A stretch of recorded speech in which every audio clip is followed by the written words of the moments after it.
Perhentian pertama, Yesus dihukum mati. Kami menyembah Dikau ya Tuhan dan bersyukur kepadamu.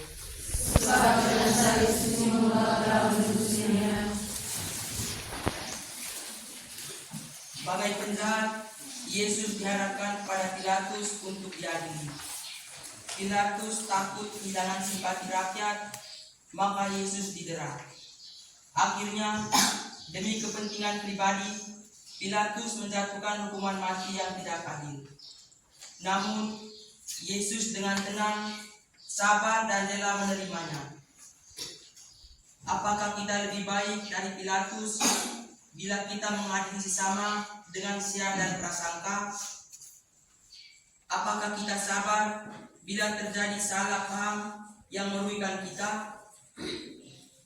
Apakah kita masih bisa mencintai bila dibenci orang? Marilah kita berdoa. Ya Tuhan, untuk menyelamatkan kami, Engkau menerima hukuman mati dengan tenang. Ajarilah kami untuk menjadi sabar bila kami menyadari ketidakadilan. Karena cinta kepadamu, kami pun ingin bersikap sopan, meskipun bila disapa dengan kasar. Kasihanilah kami ya Tuhan, kasihanilah kami. Ya Allah, kasihanilah kami orang berdosa.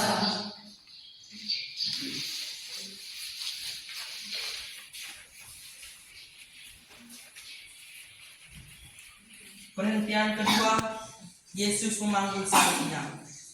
Kami menyembah Dikau ya Tuhan dan bersyukur kepadamu. Sebab dengan salib suci-Mu telah menebus dunia.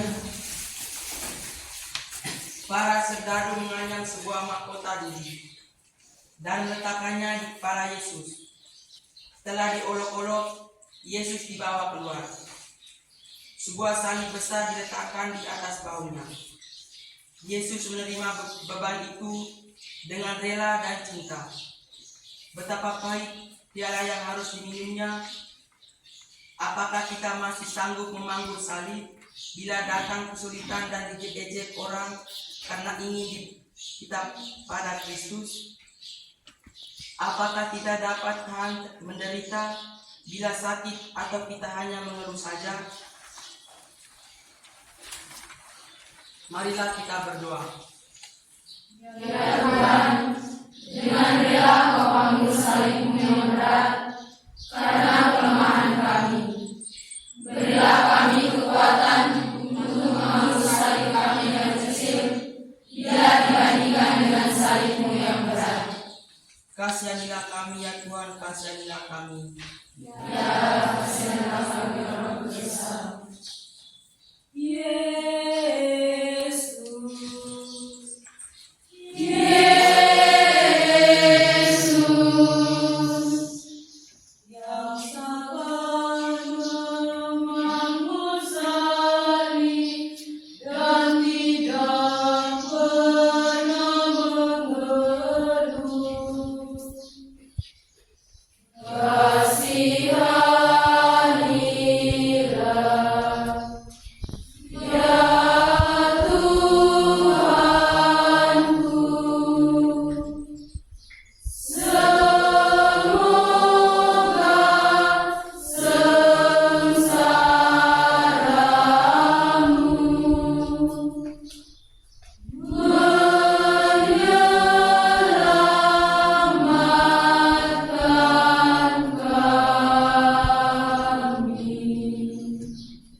Perhentian ketiga, Yesus jatuh pertama kali di bawah salib.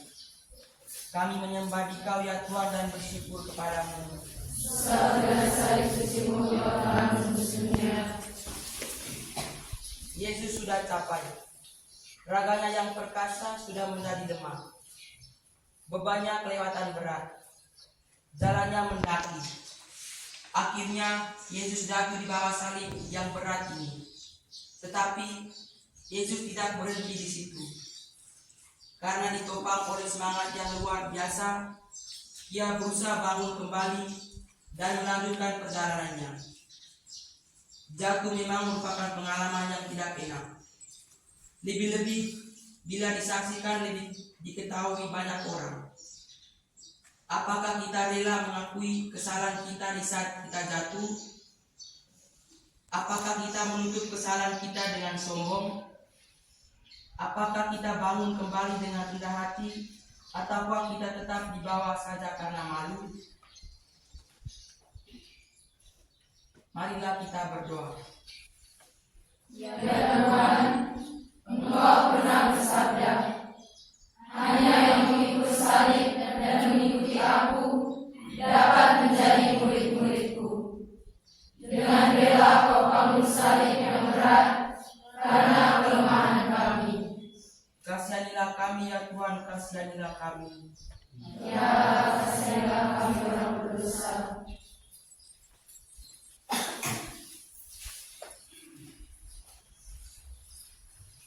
Perhentian keempat, Yesus berjumpa dengan ibunya. Kami menyembah Dikau ya Tuhan dan bersyukur kepadamu. Sabda salib sucimu ya Allah menembus dunia. Maria berdiri di jalan salib yang dilewati putranya. Mereka saling beradu pandang. Maria melihat kesedihan putranya dan turut menanggung semua penghinaan dan kesakitan bersama dia. Setia kepada orang yang kuat dan berkuasa itu mudah daripada setia kepada teman yang namanya jelek dan dimusnahi banyak orang. Namun kesetiaan ini dibutuhkan seseorang untuk tetap bertahan pada cita-citanya. Marilah kita berdoa. Ya Tuhan, berilah kami semangat seperti Bunda Maria.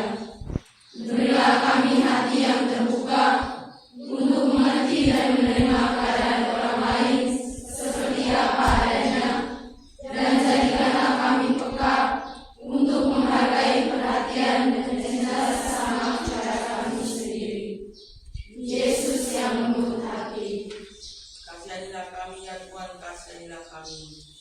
Ya, kasihanlah kami orang berdosa.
Perhentian kelima, Yesus ditolong oleh Simon dari Kirene.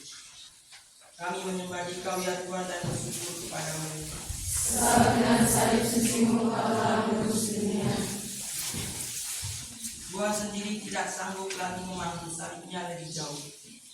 Algoju memaksa seorang petani yang baru saja pulang dari ladangnya untuk membantu Yesus memanggul salibnya. Tuhan bersabda, setiap orang yang mau mengikuti Aku, ia harus menyangkal dirinya. Bertolong-tolonglah menanggung bebanmu, demikian kamu memenuhi hukuman Kristus. Kata Santo Paulus, saling membantu dan menolong adalah kata-kata yang mudah diucapkan, namun tidak mudah untuk dilaksanakan. Apakah kita masih mempunyai hati untuk mengemis yang lapar, orang yang berduka, teman yang terluka banyak beban, ataukah hati sudah menjadi benteng yang tertutup? Bantuan meski kecil sangatlah berarti bagi yang membutuhkannya. Marilah kita berdoa. Ya Tuhan, kami takut terhadap salib. Lembutkanlah hati kami yang keras.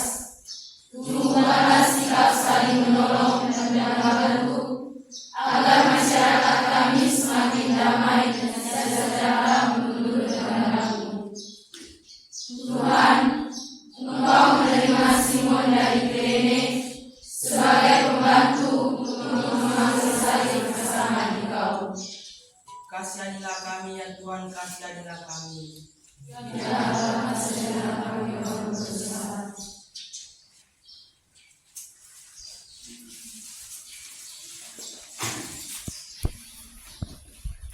Pengertian ke-6, Veronika mengusapi wajah Yesus. Kami menyembah Dikau ya Tuhan dan bersyukur kepadamu. Sebab dengan salib suci-Mu Engkau telah menebus dunia.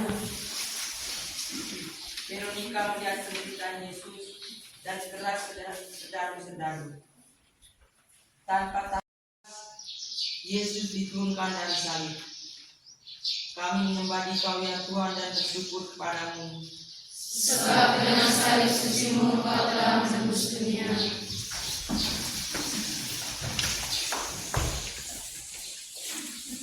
Maria ibu kita bersama putranya. Maka ini usahanya yang terakhir ialah menghormati putranya dengan memakamkannya secara pantas. Yusuf dari Arimatia menurunkan Yesus dari kayu salib dan merebahkannya pada pangkuan Maria bundanya. Sekali lagi Maria memeluk putranya dan dalam hati ia berkata, "Aku ini hamba Tuhan, jadilah padaku menurut perkataanmu." Dialah abdi Allah yang setia. Kita pun didampingi Maria, baik dalam suka maupun dalam duka, baik dalam hidup maupun dalam kematian. Apakah kita pun sabar dan sanggup mendampingi sesama kita yang menderita? Apakah kita sabar dan setia dalam percaya? Marilah kita berdoa. Ya Maria, kami mau melihat sikap-Mu, sikap cinta tanpa pamrih, setia karena percaya kepada Allah. Doakan agar kami mampu meneladani cinta-Mu, bukan hanya kata-kata hampa, tetapi nyata dalam hidup dan perbuatan kami. Bunda yang berkasih, melalui Yesus Putra-Mu, kami berseru. Kasihanilah kami ya Tuhan, kasihanilah kami. Ya Allah, kasihanilah kami orang bersalah.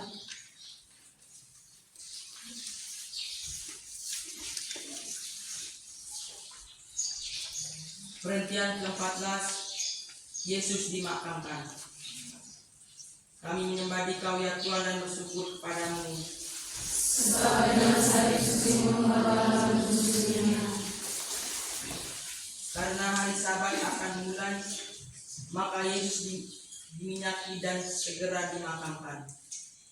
Namun mau tidak dapat menang Tuhan, dari kuburannya bangkitlah kehidupan. Cinta Yesus lebih kuat daripada maut. Kalau biji gandum tidak jatuh ke tanah dan mati, dia tinggal sendirian. Kalau bila dia mati, maka dia berubah banyak. Bagi kita orang Kristen, mau tidak boleh menakutkan bila kita mengikuti Yesus pada jalan salib hidup kita. Maka Dia akan menyediakan pula bagi kita hari Paskah yang ceria. Marilah kita berdoa. Ya Tuhan, Engkau sendiri juga ingin merasakan kegelapan malam seperti nasib kami sendiri. Buatlah kami yang mengalami kebangkitan, agar berharap percaya pada Engkau yang sudah bangkit, meskipun kami masih di jalan salib. Dikaulah Raja dan Penebus kami. Kasihanilah kami ya Tuhan, kasihanilah kami. Ya kasihanilah kami orang berdosa.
Marilah kita berdoa. Ya Allah kekal yang Maha Kuasa, kami bersyukur kepadamu karena Engkau membarui hidup kami dengan wafat dan kebangkitan Putra-Mu. Kuatkanlah kami agar kami dapat mengikuti jalan salib Putra-Mu dan rela untuk memanggul salib dengan setia dan tekun, serta rela mengabdi kepada Dikau dan sesama. Berilah rahmat-Mu kepada semua yang kami doakan, dan hantarlah kami semua kepada kebangkitan. Dengan perantaraan Kristus Tuhan kami dan pengantara kami. Amin. Saudara-saudari, dengan ini ibadat jalan salib kita sudah selesai. Syukur kepada Allah. Marilah pergi kita diutus. Amin. Berduka citalah surga dan bumi, bergabunglah alam semesta.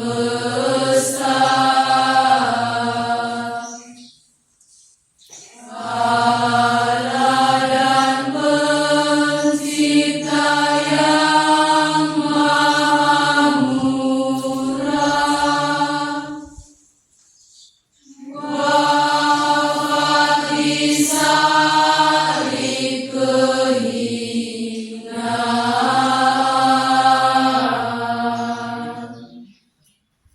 sengsara hebat tak ada ditanggungan Bapa pada anaknya.